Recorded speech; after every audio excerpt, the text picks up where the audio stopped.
আমরা অহংকার করি আমাদের পোশাকে, আমাদের ফোনে, আমাদের গাড়িতে, আমাদের টাকায়। কিন্তু কখনো কি নিজেকে প্রশ্ন করেছি এই সব কিছুর পেছনে আসলে কি আছে? আমাদের ফোনের দামে কেউ একজন সারা বছর চাল কিনে খায়, আমাদের জুতার দামে কেউ নিজের ছেলের স্কুল ফি জমা দিতে পারে না। তবুও আমরা মুখে বলি আমরা গরিব না, আমরা ক্লাসি, আমরা এলিট।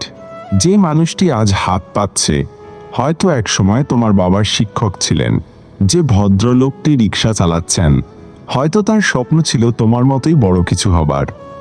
আমরা অহংকার করি কারণ আমরা ভুলে গেছি জীবন কারো জন্য একই রকম থাকে না।